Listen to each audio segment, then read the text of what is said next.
Ever met someone who sounds a little too nice, but your gut whispers, liar?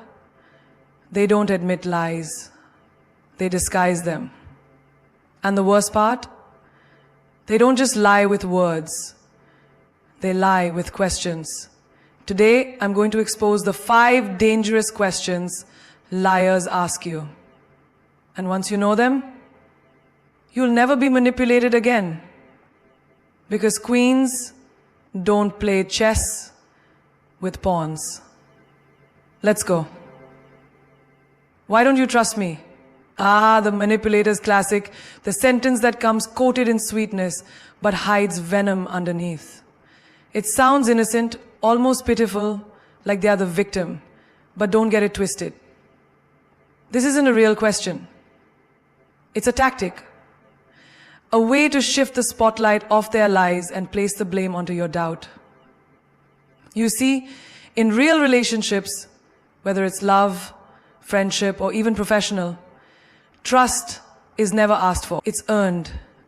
Brick by brick, word by word, action by action. But a liar, they skip the earning part. They want the privileges of trust without the responsibilities of truth. Imagine this. You find messages on your partner's phone. They don't look innocent. Your gut is screaming. But instead of explaining, they look you dead in the eye and say, "Why don't you trust me?" Boom. Now you're on the defense. Now you feel guilty. Now you're questioning your mind. And they get away again. This is emotional warfare. A manipulator uses this question to paint themselves as the honest one, the misunderstood one, the good guy. They want you to think the problem is your trust issues, not their dishonest behavior. And guess what? It works. Because we've been trained, especially as women, to doubt ourselves before we doubt others. To give the benefit of the doubt, to keep peace, to avoid being too much. But let me tell you something powerful today. Your intuition is not a weakness. It's your warning signal. In fact, this exact line shows up not just in romantic relationships, but in workplaces too. You bring up a concern to your manager. "Can we go over it?" They chuckle and reply, "Don't you trust me?" Translation: they don't want accountability. They want blind obedience. But you were hired to think, not to shrink. You have every right to ask, to verify, to clarify. That's not distrust. That's intelligence. Let me break it down further with a family example. A parent tells a child, "Why don't you trust me?" when the child questions a promise broken again and again. Maybe dad said he'd show up to the game. Maybe mom said this time she'd keep her word. But the kid learns. Promises mean nothing. Guilt means everything. That child grows up thinking that asking questions makes them disrespectful. And that's how generational manipulation begins. So let me be bold today and say this. Anyone who gets offended when you question their integrity is not operating with integrity. Because a person who's truly honest will say, "Ask me anything. Here's what really happened. I understand your concern." You don't have to beg for honesty from someone who values truth. And when someone drops, "Why don't you trust me?" pause, breathe, and look deeper. Are they trying to earn your faith, or are they trying to control your doubt? Every queen, every boss, every person with self-respect must learn this truth. Guilt is not proof of your disloyalty. It's often a shield used by those who fear exposure. People who carry honesty don't mind being questioned because they walk in truth. But people who live in lies, they fear your curiosity like fire fears the wind. because the moment you ask, the curtain falls. So the next time someone says, "Why don't you trust me?" you look them in the eye with calm fire in your soul and say, "I trust actions, not words, and definitely not guilt trips. Are you really going to believe them over me?" That sentence sounds so desperate, so personal, so emotional. But don't be fooled. This isn't about truth. This is about control. This is the divide and rule tactic, a favorite weapon of manipulators and liars. When they sense the truth creeping in, they don't defend themselves with facts. They attack your alliances. They try to isolate you from the people who still have clear vision, from the voices that might wake you up from their illusion. It's not a question, it's a trap. Because now it's not just about whether they lied, now it's about your loyalty. They want to flip the script.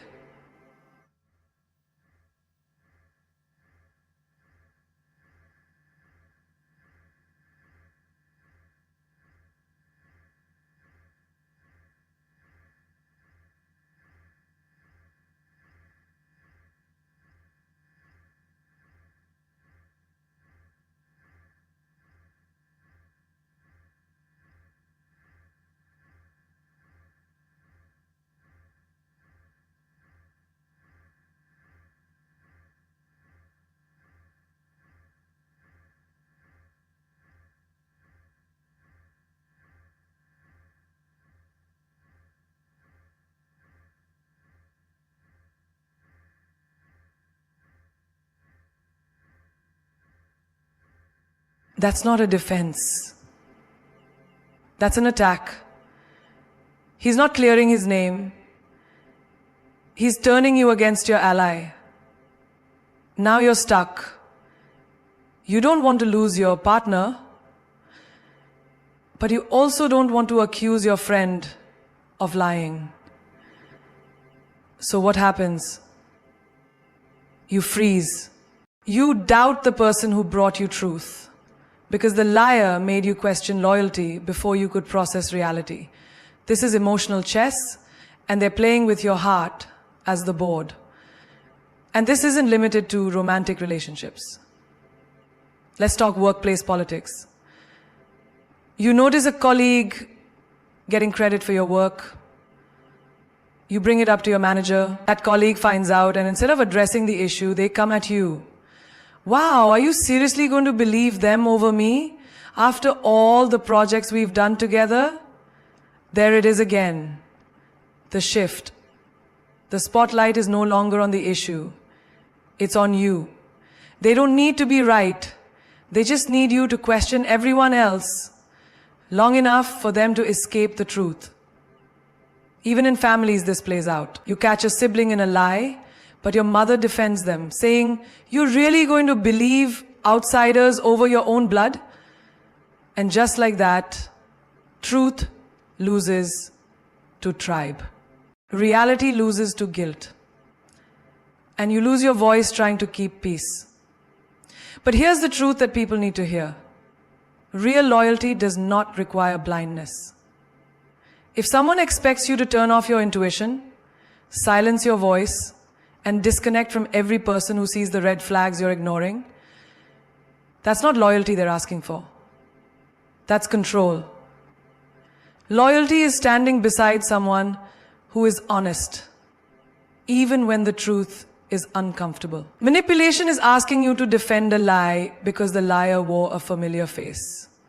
You have every right to listen to the facts, to weigh the evidence, to ask questions. Because when someone is truly innocent, they welcome the truth. But when someone's lying, the truth feels like betrayal. The most dangerous liars are not the ones who lie with words. They're the ones who lie by turning you against every person who could save you from the lie. So, when someone looks you in the eye and says, "Are you really going to believe them over me?" Ask yourself this: why do they fear what the other person said? Why are they more interested in who you believe than in proving what's true? Because anyone who truly values you will fight for the truth, not just their version of it. Why are you overreacting? Those 5 words are a masterclass in emotional manipulation, soft in tone, sharp like a knife. This isn't just a question, it's a trigger, a gaslighter's weapon. It doesn't soothe you, it silences you. It doesn't calm the storm, it causes an internal hurricane, one where you start second-guessing your own reality. The worst part? It works. Because now you're not focusing on what happened, you're too busy wondering if you're crazy for even feeling anything. Gaslighters thrive in this space. They create chaos, then blame you for the mess. They break boundaries, then act confused when you call it out. Why are you overreacting? Is not about you reacting. It's about them dodging accountability. Take a simple example from a relationship. You tell your partner, hey, I didn't like how you dismissed me in front of your friends. That felt disrespectful. Instead of listening or apologizing, they smirk and say, God, why are you overreacting? It was just a joke. And now your mind spins. You think, was it just a joke? Am I too sensitive? Am I the problem? But no. What they did hurt you. That feeling was real, but they erased it with 5 words. That's gaslighting in its purest form. They injure you, then shame you for bleeding. Now, let's take this into family dynamics. Maybe you grew up in a home where every time you expressed emotion, especially as a woman, they said you were being dramatic. You raised your voice, they called it disrespect. You cried, they said, toughen up. You questioned something unfair, they said, you're being too much. And so you learned to shrink, to doubt every feeling, to package your pain in silence, because speaking made you emotional and unreasonable. But here's the truth. Feeling deeply is not a weakness. Reacting to disrespect is not overreacting. Your voice is valid. Your emotions are data. Your boundaries are not up for debate. Let's flip to the professional world now. Imagine you're in a meeting. A colleague talks over you, again, after doing it multiple times before. You calmly say, hey, can I finish my point? And suddenly they laugh it off and say, whoa, no need to overreact, relax. That moment right there isn't harmless, it's strategic. It's a way to paint you as emotional and themselves as cool under pressure. It's how women get labeled as unstable, how passionate people get called difficult, how truth tellers get gaslighted into silence. So here's what you do. You don't shrink, you stand taller. Because someone who tells you you're overreacting isn't trying to understand your pain, they're trying to dismiss it. They want to win the argument, not resolve the issue. They want to be right even when they're wrong. Real love, real friendship, real leadership doesn't say, why are you overreacting? It says, help me understand why you feel this way. It listens, it learns, it grows. The moment you start trusting your feelings over someone else's excuses, everything changes. You stop needing approval to validate your truth. You stop editing your emotions to keep others comfortable. You stop apologizing for reacting to pain that you didn't cause. Because your feelings are not overreactions. They are signals. They are protection. They are your power. Don't you love me? Those words should feel warm, but in the wrong hands, they cut like a blade. This isn't a question, it's emotional blackmail wrapped in sweetness. It doesn't seek love, it demands obedience. It's not about your feelings, it's about their control. Because when someone says, "Don't you love me?" right after you've set a boundary, expressed pain, or stood up for yourself, they're not asking for love. They're using love as a weapon. And the trap is deep. Because you do love them. Maybe it's your partner, your parent, your sibling, your best friend, people who know you care. They know exactly how to flip your heart against your own truth. They don't have to threaten you. They just raise the guilt. Suddenly you're not thinking about what they did. You're busy proving that you love them. Picture this. You finally decide to say no to something unreasonable. Maybe your partner asks you to cancel your own plans just to be with them again, even though they cancel on you all the time. You calmly say, "No, I've made plans. I need this time for myself." And what do they say? "Don't you love me?" And instantly, your strength begins to crumble. Because love is your softest spot. And they know it. They pull on it like a puppet string, hoping you'll feel too guilty to stand your ground. This happens in families too. A toxic parent who refuses to respect your space, or boundaries might call and demand your time, your attention, your energy, without ever once checking in on your well-being. And when you express your exhaustion, they sigh and say, "After everything I've done for you, don't you love me?" Translation: your love should make you sacrifice yourself for me. But love is not supposed to be a leash. Let's talk about friendships. Maybe you've outgrown, maybe the friendship has become one-sided. You've tried to have a conversation. You've tried to heal it. But every time you step away, they say, "Wow, after all these years, don't you love me?" As if love means tolerating pain forever. As if your loyalty is measured by how much you're willing to lose yourself for them. Here's what they won't tell you. Love is not supposed to be proof of submission. It's not a receipt for obedience. It's not a currency you exchange for silence or sacrifice. Real love listens when you say, "I need space." Real love respects your no. Real love doesn't guilt you for taking care of yourself. You see, emotional blackmail doesn't wear a villain's face. It wears the face you love most. That's what makes it so dangerous. It makes you question your worth, your boundaries, your clarity, and you start negotiating your truth just to avoid feeling like a bad person. But here's the truth they can't manipulate. You can love someone and still say, "That's not okay." You can love someone and still walk away from manipulation. You can love deeply and still choose yourself. Because real love doesn't hold you hostage. It doesn't say, "Prove it by staying silent." It doesn't whisper, "Show me by sacrificing your joy." It doesn't demand your freedom in the name of connection. Sometimes the most loving thing you can say is, "I do love you, but I love myself too."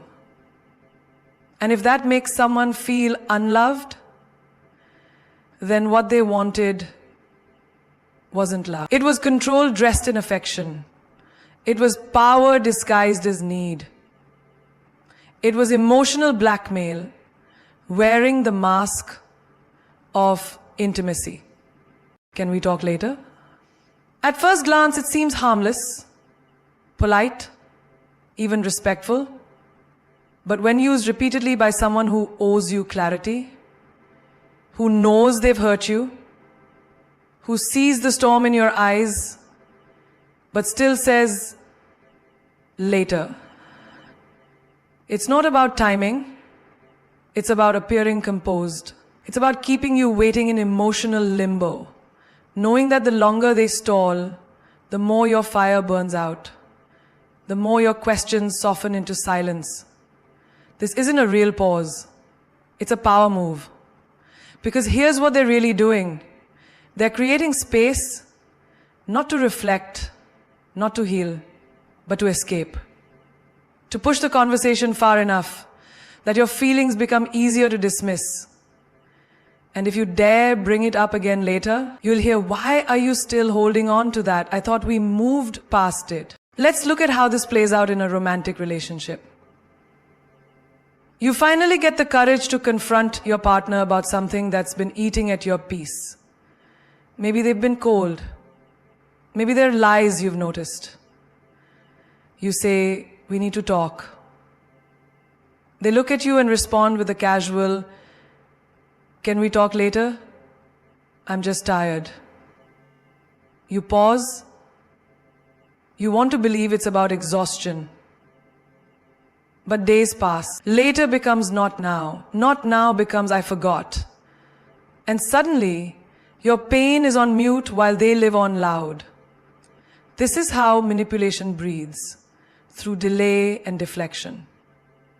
They give you false hope that the conversation will happen, just not now. And in that waiting room, your emotions begin to rot. You start feeling crazy for even wanting answers. And that's the real goal, to wear you down just enough that you give up before the truth ever gets spoken. Now apply this to a work environment. You bring up unfair treatment, extra responsibilities dumped on you without recognition, or your ideas being dismissed. You ask for a moment to address it. Your manager smiles and says, absolutely. Can we talk later? But that later never comes. And every time you remind them, it's met with, yes, yes, I've just been swamped. Meanwhile, projects continue. Deadlines pass. The moment of truth disappears behind a smokescreen of busy.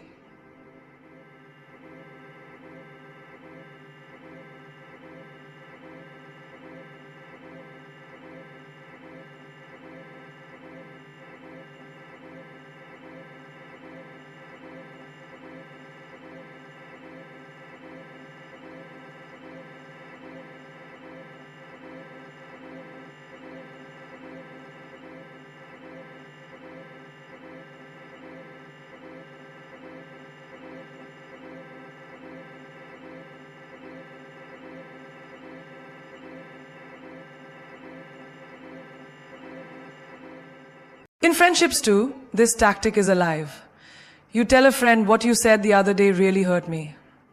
They nod, shrug, and respond, can we talk later? I'm not in the right headspace right now. But days go by, then weeks. And when you bring it up again, suddenly you're the one who can't let things go. You're the one making it a big deal. But here's the deal. If someone truly values your feelings, later, they don't let your pain sit unattended. They don't postpone healing because it's inconvenient for them. Because mature people don't delay accountability. They walk into it. There's a difference between needing time to collect your thoughts and intentionally dodging the moment that demands your truth. One builds bridges, the other builds walls. Let's be clear. Every time you're met with, can we talk later? Especially after pain, betrayal, or disrespect, you must watch what follows. If that later never comes, understand this. You're not dealing with someone who's overwhelmed. You're dealing with someone who's unavailable to your truth. Don't sit in emotional purgatory, waiting for people who only reply when it benefits them. Don't let their silence rewrite your story. Don't let delay become denial. You deserve presence. You deserve resolution. You deserve someone who says, let's talk now. Because your heart matters to me more than my comfort. Because anyone can say later, but only the brave show up now. Your power is not in how much you can give, bend, or sacrifice. Your true power lies in knowing this one truth. You don't owe anyone your peace. Not your partner, not your boss, not your family, not even the people who once carried you through storms. Because peace is not a gift you hand out, it's a home you build within. And not everyone deserves a key to that home. There comes a point when you realize that protecting your peace isn't selfish, it's sacred. It's not cold, it's courageous. And you don't have to explain that to anyone who constantly drains you. You ever notice how the people who disrupt your peace the most are always the first to call you too sensitive when you speak up? The ones who constantly cross your boundaries are also the ones who act shocked when you finally build a wall. Imagine this. You're in a relationship where you're always walking on eggshells. You give more chances than they deserve. You forgive more than they even apologize for.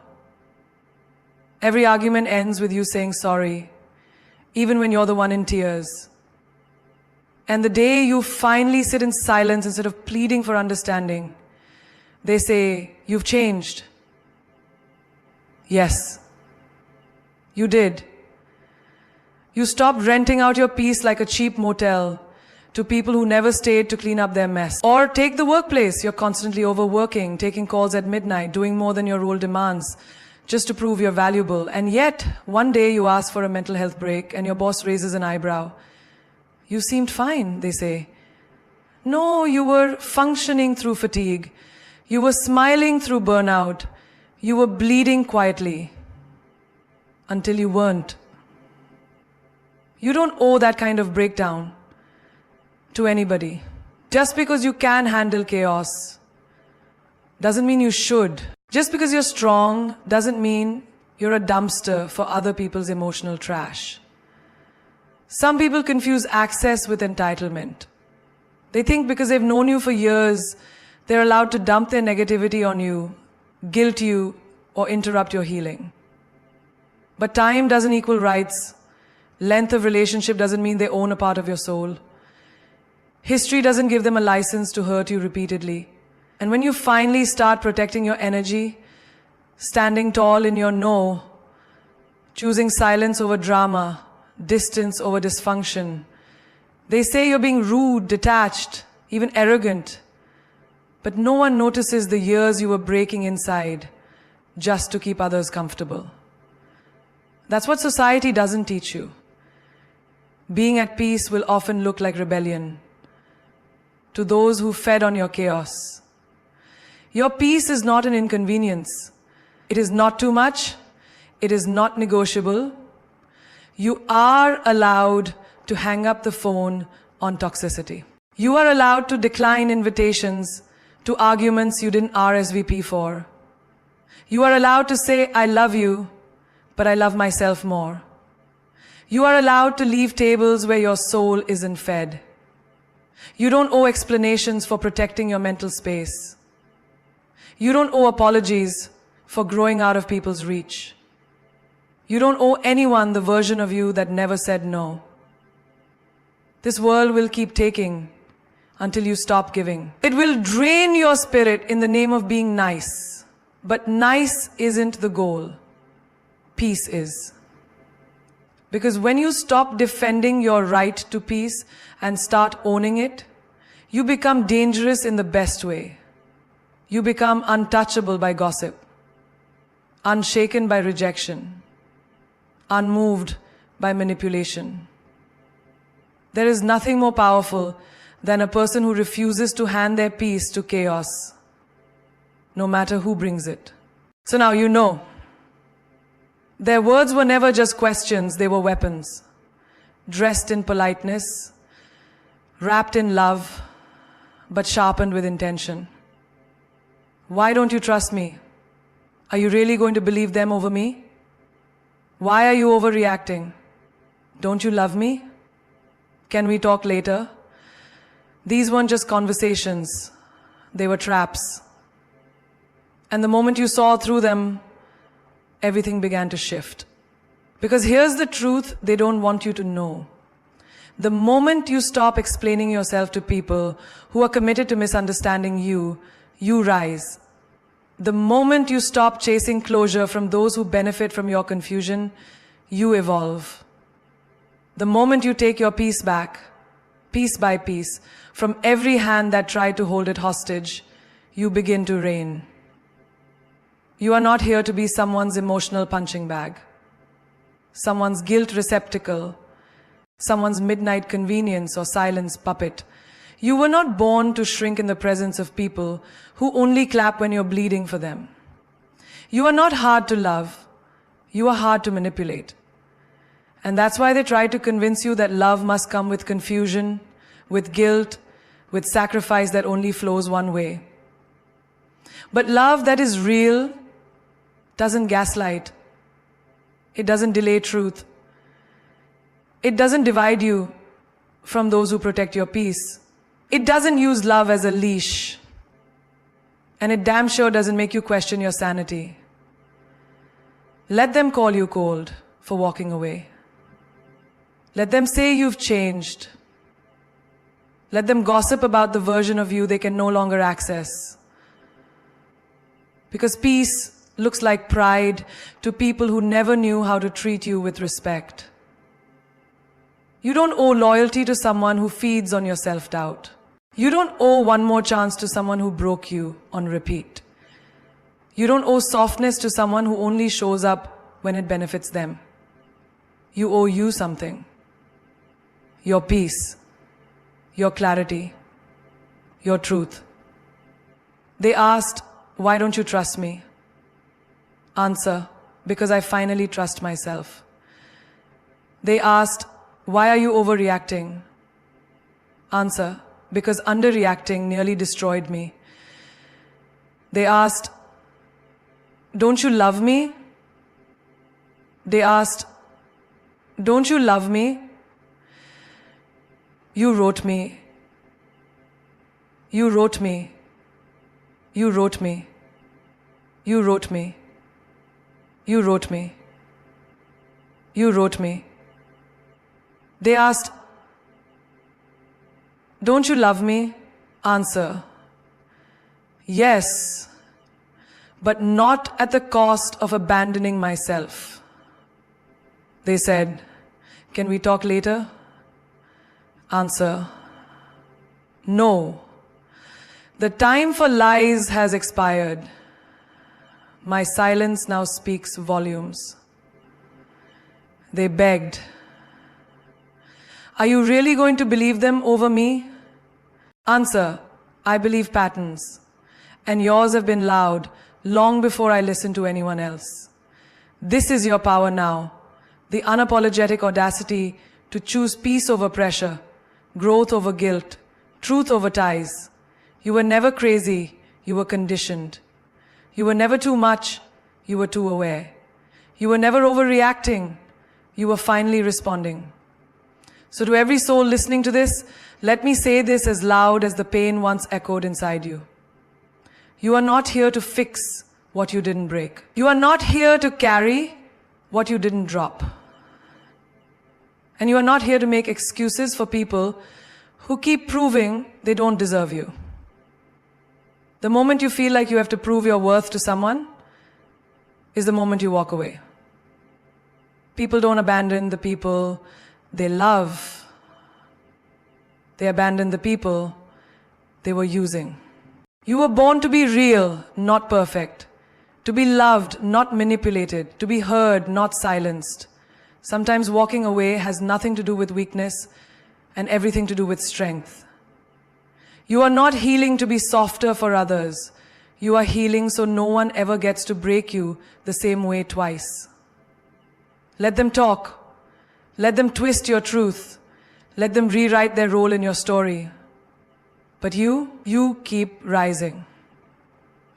Because once you reclaim your peace, the world begins to fear the power of your presence.